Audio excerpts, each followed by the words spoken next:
What up? How's it going, friends? Thanks for coming to youtube.com/RobinBlack. This is where I like to work out ideas. Somebody asked, this is Instagram Live. This is the Ace Fighting belt. We're at Budo, Canada. They also host Ace Fighting, so they left their belt here. This does not belong to me. At YouTube, we like to dig deep, and also if you're listening on Stitcher and iTunes, I apologize for the echo. Please hang in, it's probably worth it. I'm probably going to come up with something interesting, I swear. Now I've jinxed it. Now I've totally jinxed it. I'm just going to say nonsense. Yeah, on YouTube and on Stitcher and on iTunes, we like to dig deep. We like to peel back layers. There's a lot of places you can get the surface. But people continually ask me, which is a huge compliment, I appreciate it immensely, to do sort of more technique breakdowns like I used to do. So I'm doing lots of those now on Instagram and Twitter. And we're just embedding them there because I can't get UFC footage without going through a whole rigmarole to do it.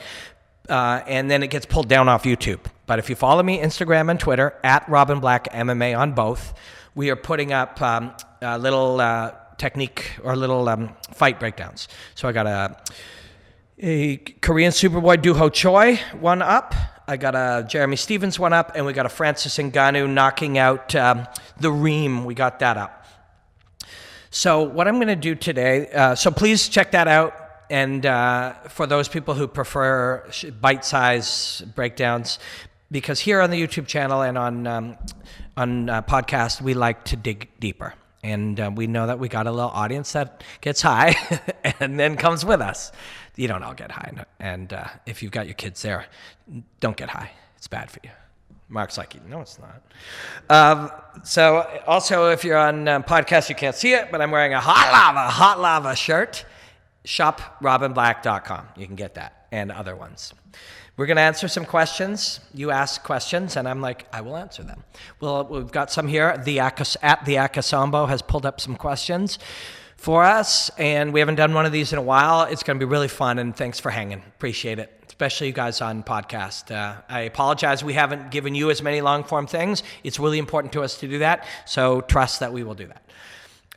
And thank you, the Akasambo. I will also take one or two from Instagram a little later. Okay, let's dig right in. What do you say? So at Carl Ayote says, big news with Jimmy Smith leaving Bellator and rumored to sign with the UFC. If he does, it puts you one spot behind in the UFC depth chart. Your goal is to commentate the UFC, but is taking the Bellator route at this point possibly the best way to get there? I can tell you this. Thank you for your question. I can tell you this, that I have not given one actual second of thought to any of that anymore. I truly believe it's important to have goals.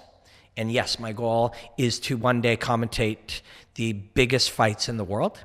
And I know that I can do a remarkable job of doing that, something to enrich the viewer's experience and pay correct homage to the art and the athletes and the artists that are doing it in ways that I think will both hopefully help people see the beauty of what fighting really is, as well as create a little controversy, because some of them will dislike me, which is a powerful thing these days and something many organizations are looking for.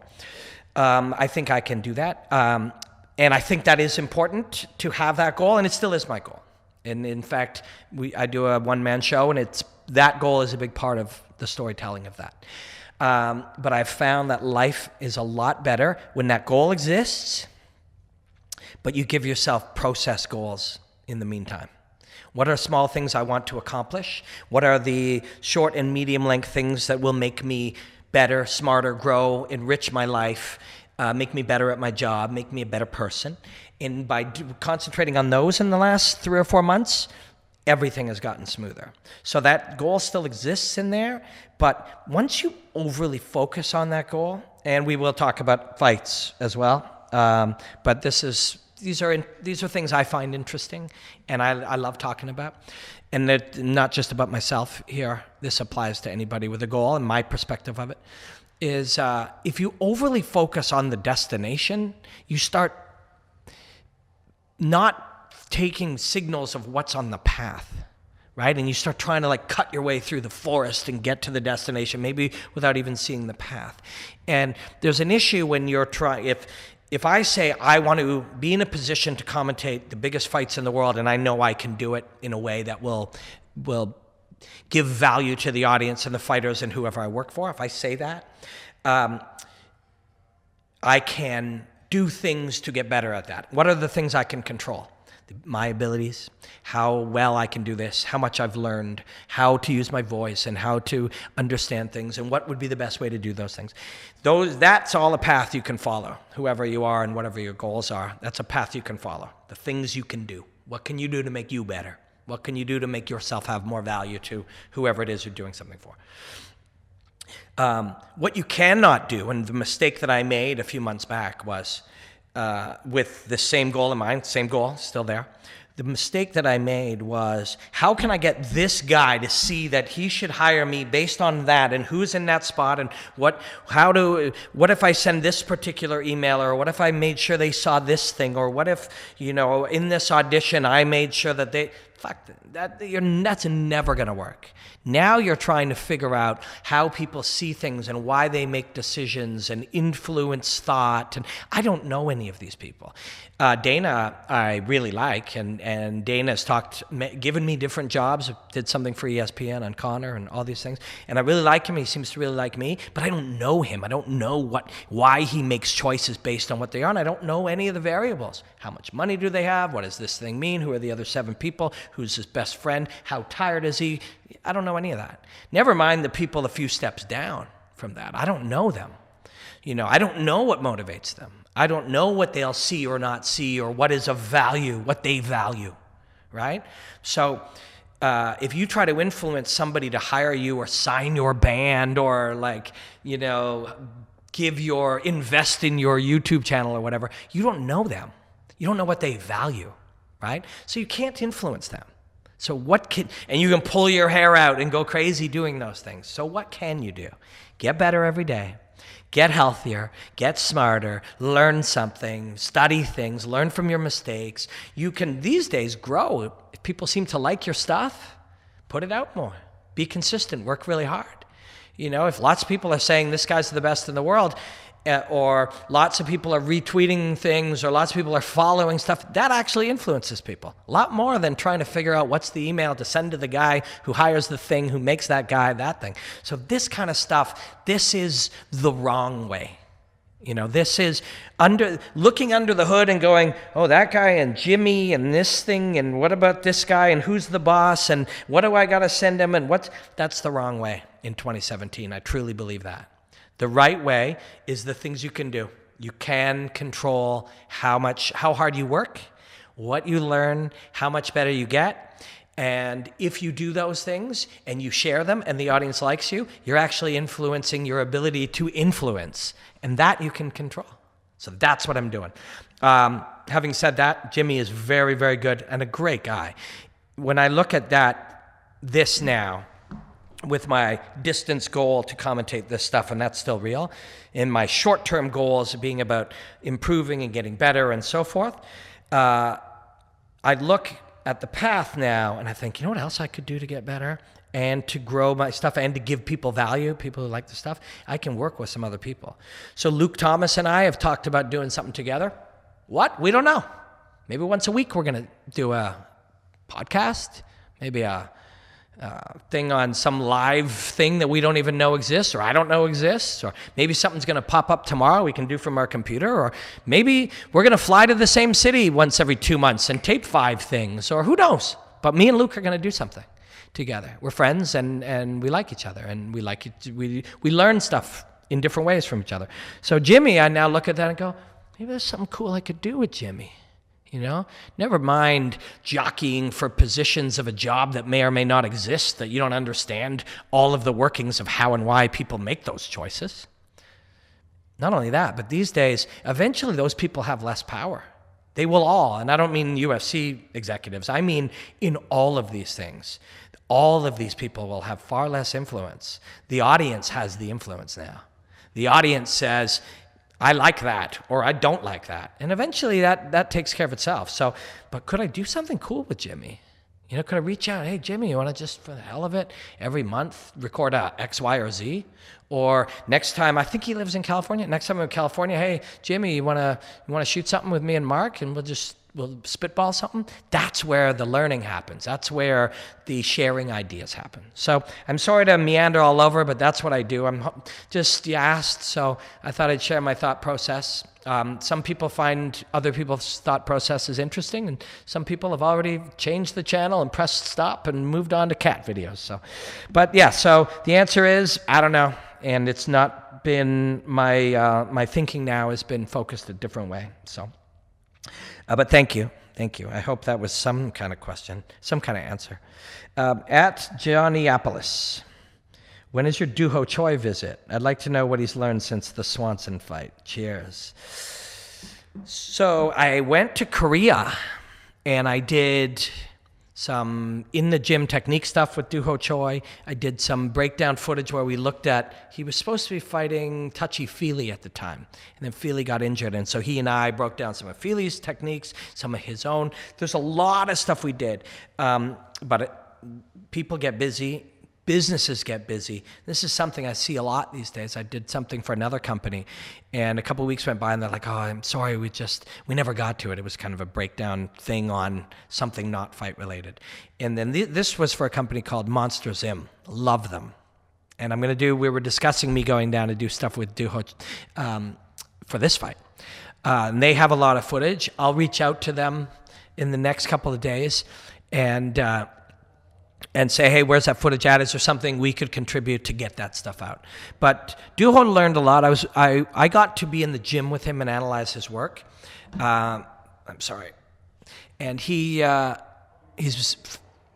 interesting one, philosophically speaking, because he plays to his strengths. He goes all in on his strengths. And so the things he's good at, he gets even better at.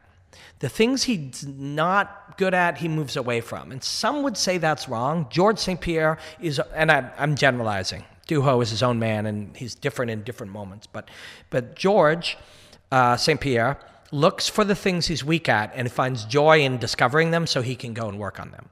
But that's not the only philosophy. And just because George was the champion doesn't mean it's the only one that can make you a champion. Anthony Johnson, and who got right to the top, fought, and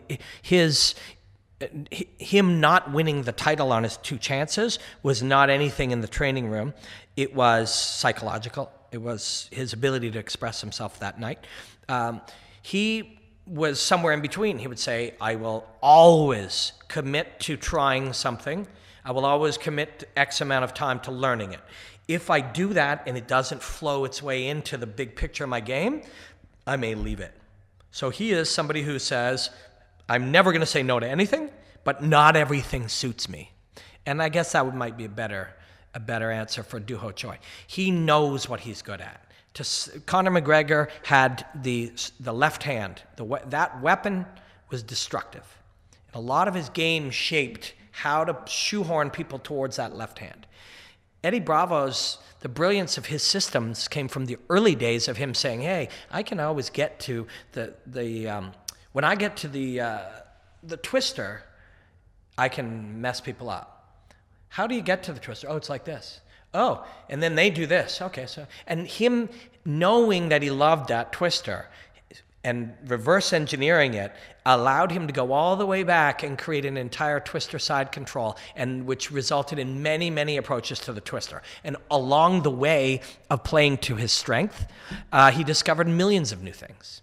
And even rubber guard is kind of like that. He could always get to this, what he called the dew claw, and from there he did all these things. That led him to having to figure out how to fight from a dogfight position, and then he developed a lockdown half guard that developed this way, and it was by searching, moving towards the things that he loved, resulted in, I'm trying to do this to Mark. When I do it, here is one of the defenses or the blocks or the challenges that develop along the way of me doing this. So then he learns the way around it. And that's kind of what Doo Ho is doing. Why is his right hand so good? Why is that laser right hand so good? Because it is. And because he works on it. And he continues to work on it. And then it's even better. And then he loves it. And then he works on it more. Along the way, different things happen. Oh, we can't land it. Why not? Because the guy's out of position. What do? You develop the ability to get better position. And so by always having that killer weapon, it allows you to, you use it. And then new hindrances come up to prevent you from using it. And then you solve those problems, and you solve those problems. The Ronda armbar was a simple example. It's a very easy to understand example. If she's got you in an armbar, you're dead. Well, what if I do this? Well, she has the answer to that. What if I fight it like this? She develops the answer for that. All of your defenses and counters become, you answer them all.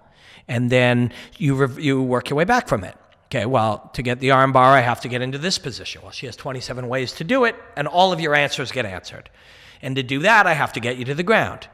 And to do that, I like this throw. And to do that, I need this position. And to do that, I need to close the distance. And it becomes you reverse engineer it back from your deadly weapon. And that's what Doo Ho, to much of a degree, has done. And then the Korean game has also been about this fencing game. You see it when I trained and was in the gym with him and with the Korean Zombie. Korean Zombie's a great coach now. And I spent the day at his gym. And his young fighters, brand new fighters, month 2, they're not even learning to throw, right crosses or low kicks. They're learning to play the game of fencing distance. We'll get into that another day. That game is more important than the tool. We're like, we'll throw this one or a low kick.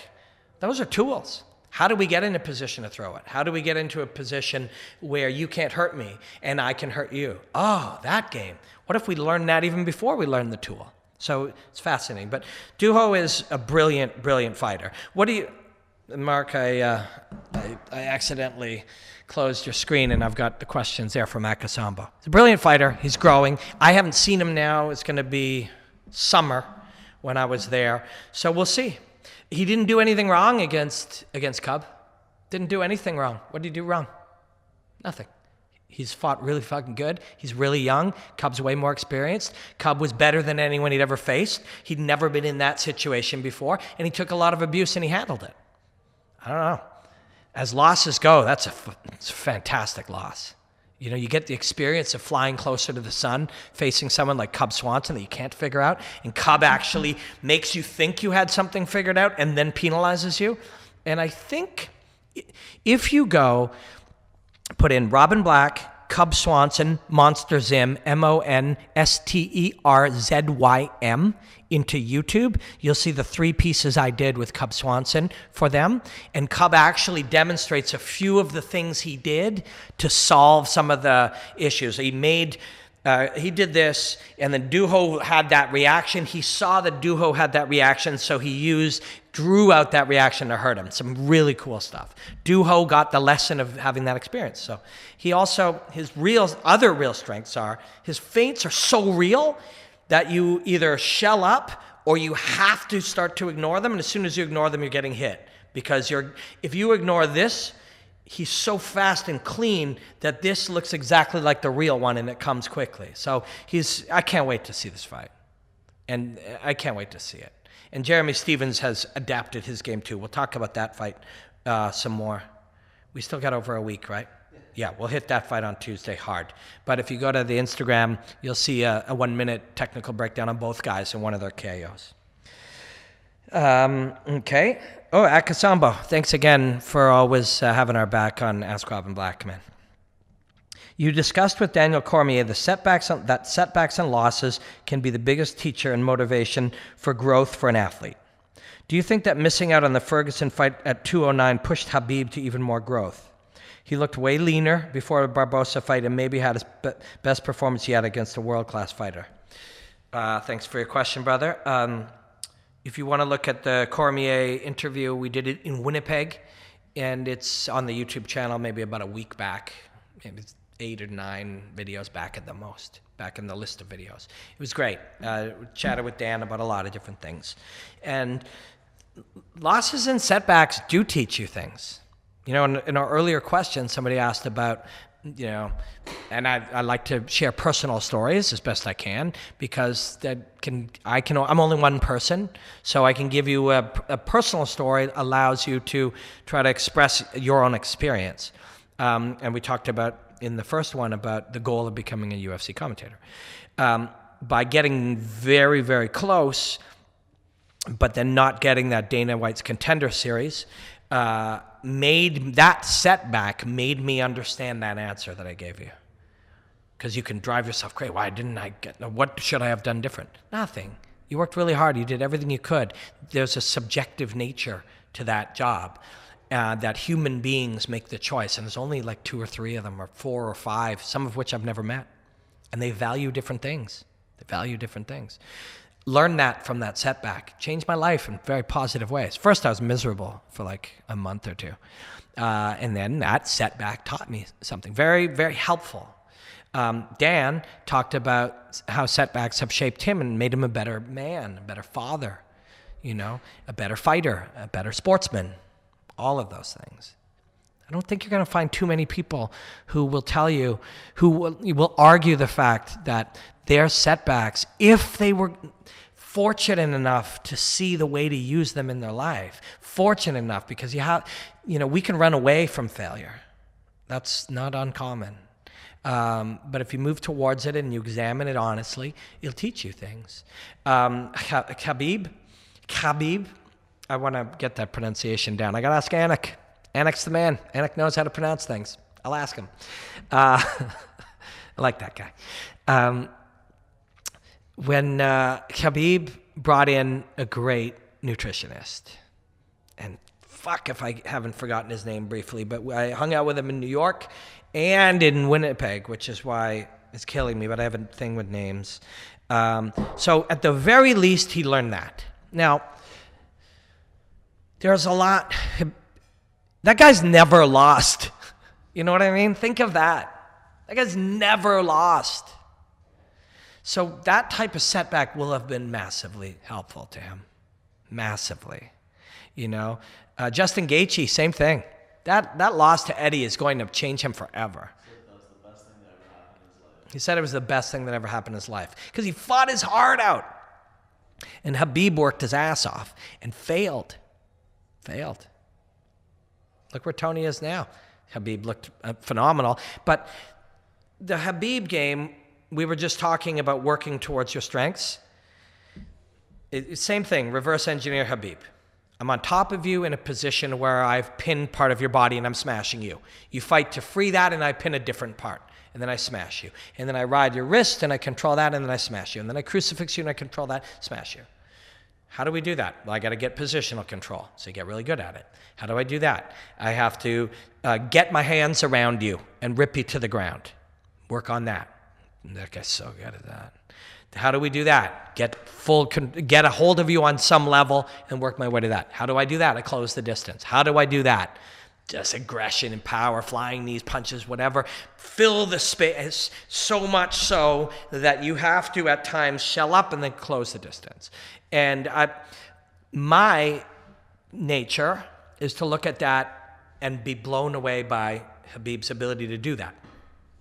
There are some other people's nature that will see that and they'll be like, what's wrong with Edson Barbosa's footwork, bro? Maybe there is an element to that to it. But is that really where our best perspective is, Sean?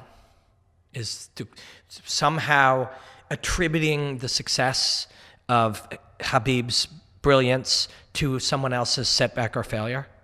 Because that is where and I don't mean to criticize anybody who saw that or said that. I don't care if you tweeted that.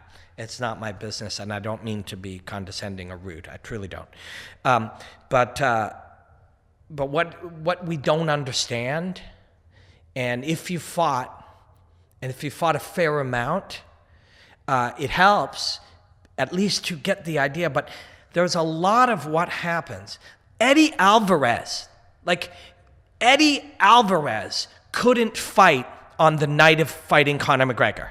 He's the ultimate game day guy. The ultimate guy. When Eddie Alvarez failed on that night, you attribute that to McGregor. Was it a random fluke that Eddie Alvarez couldn't perform against McGregor, and a random fluke that Jose Aldo closed his eyes and gritted his teeth and did completely the wrong thing, and on and on and on? No, it's things McGregor was able to do. Just because you hate McGregor doesn't make that not so. Eddie Alvarez is the ultimate game day performer. And same thing. Why couldn't you move your feet against Khabib? It isn't because Edson Barbosa doesn't know how to move his feet.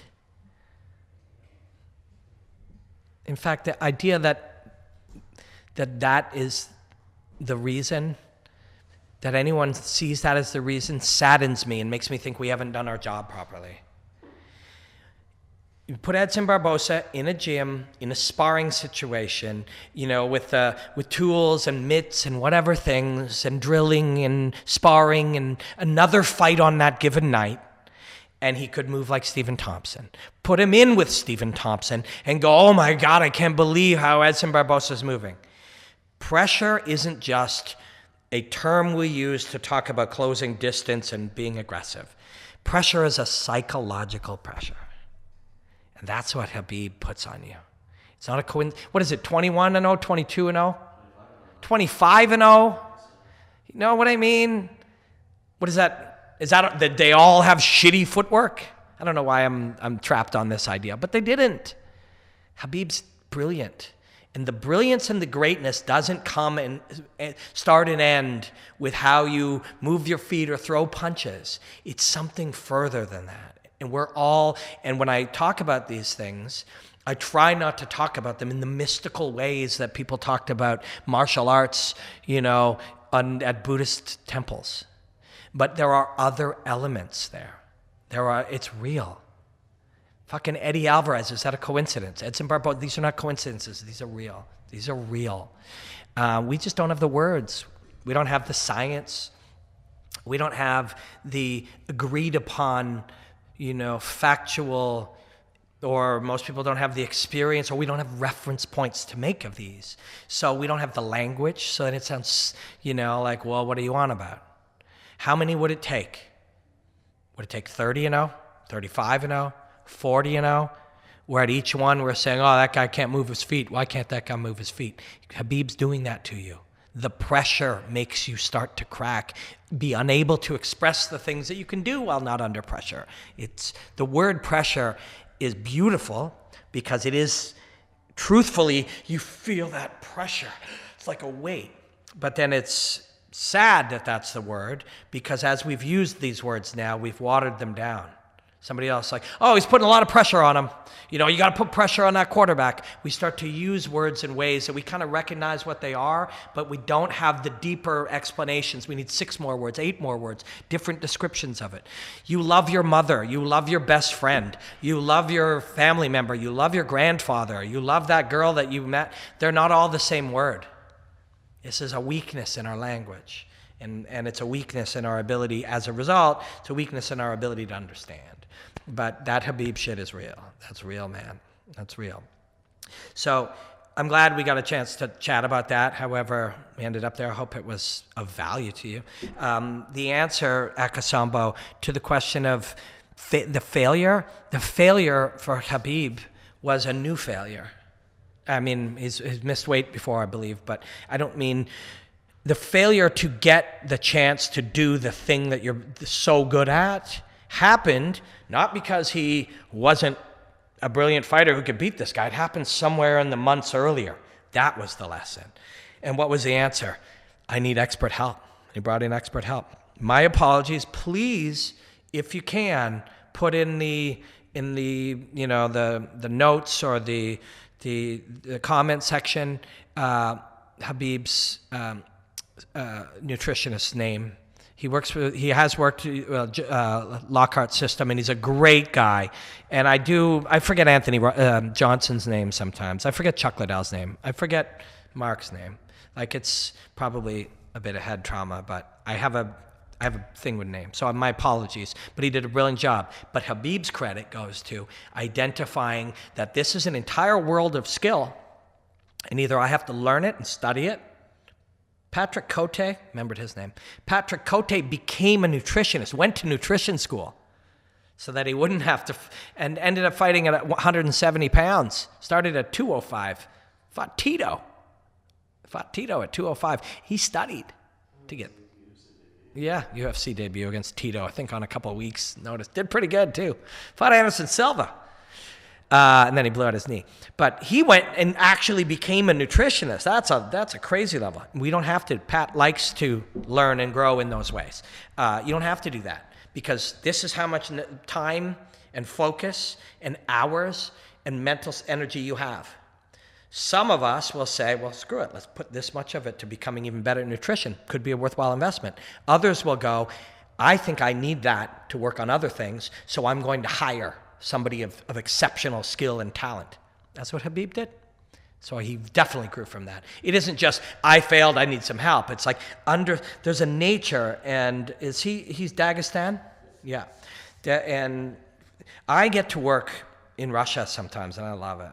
There's a different ferocity of spirit, and not better or worse, just different. But so I've got to work with and learn from and study, Chechens, Dagestanis, Russians, Polish, a lot of people from that area of the world. And there is some of that great strength and ferocity that you see in some of these brilliant fights comes from the root of how they came up. But then some other things change perspective because of that. You change environment, you change what you're learning, you change how people see the world. And there's a certain amount of tough it out, sit in the sauna longer. Oh, you're injured? Train harder. There's a certain amount of that. What? Sports psychologist? Are you kidding? Like there's a certain amount of that. And again, it's not better or worse. It's just different environment. That's all changing quickly because people are looking for answers. So if any of that was in Khabib's way, he just pushed it to the side and said, I need this. And he did it. And he did what he needed to do. And he should be congratulated and appreciated, and we should all learn from that. And hopefully we do. Mark's going to open this up. We're going to answer another question, and then I think that'll be good for today. We'll do some more. I'm happy to be back doing Ask Robin Black. I enjoy them greatly. You guys direct me in different ways rather than my own rabbit hole. You send me running down other ones, and I appreciate that. Johnny Appelis. I know. Oh, did we get one from him early? Oh, cool. Yeah. Mark 2. I know you're shooting today. Here's the last minute question. How susceptible is Ngannou to the overhand left that Overeem was hunting for? Will that be one path Stipe tries? Reem almost catches him just before getting KO'd. Yeah, so Overeem's punch was off balance too. That's an interesting one. So my take, let's take a question here after before we go. So Red Robin BJJ, please ask that again in 5 or 10 minutes. So here's my take. This is truly the where my perspective is at right now, and that has been shaped by different amounts of hours in different types of study. For the last, I guess I took my first MMA fight, I think 9 years ago. I think might have been 2008. So I started training full-time 3 years before that. And now I'm breaking down fights and analyzing stuff and cutting clips and looking at things. It's been now going on 12 and 15 years of full-time immersion in this. And as you do it, you go through different periods of different ways to see things. And it changes as time goes on, and then you add it to the way that you see things, and then you allow it to change, and then it changes again, and sometimes you go back to earlier.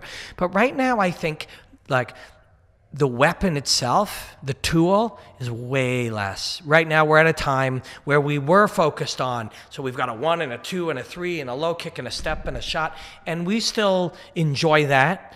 But I think the fighters and the coaches, it would be rare. Although we just talked about earlier, the path, when you've got Connor's left hand, bam, and work many ways to get to it. And you've got Doo Ho Choi's right hand in many ways to get to it. And you got Ronda's armbar. But that is far rarer to try to calibrate just for an opponent or a game plan. I think that's really rare. I don't think anybody's like, it's unless it has been your weapon already. Unless that is your weapon. But watching somebody else and seeing, man, that guy's beautiful, Stephen Thompson's hook kick seemed to really work against this guy. Should we do it? The tool isn't as important as all the things around the tool and the context and the big picture, Sometimes you can get too big picture and sometimes you can get too small picture. But I think when we're looking at something and saying that particular left hand, could that be a tool? I think we're getting too hyper-focused on the small picture, on the weeds. Because let's just say that was so. Let's just say, hey, let's say you saw something. Hey man, that overhand left looked like it could work. Or, the front kick is there. Let's really work on the front kick. Let's plan to work the front kick. If you can see it, Fernand Lopez sees it. When they go back and they look right at the footage right after that last fight, they see it. And they'll fix it. And the better ones will lay traps for you. TJ Dillashaw and Duane Ludwig, shout out to Sensei Duane Ludwig.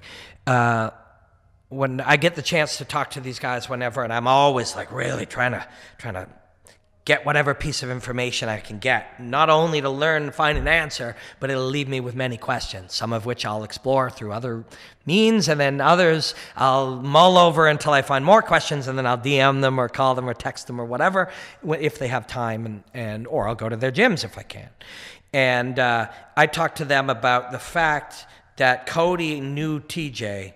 What do we know that he knows, that he believes is a flaw? But we know what it is, and we know what he'll do as a result of it. That layer is 100%, and the next layer, and the next layer, and the next layer.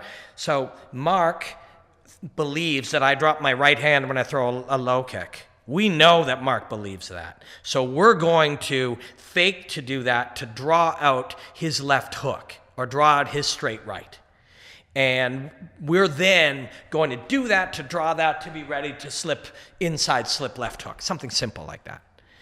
He will then go, I know that he drops his right hand. However, I know that he knows that I know it. So he's probably going to look, I'll fake the right hand, knowing that chess game, it used to be Jujitsu was discussed in that way as human chess.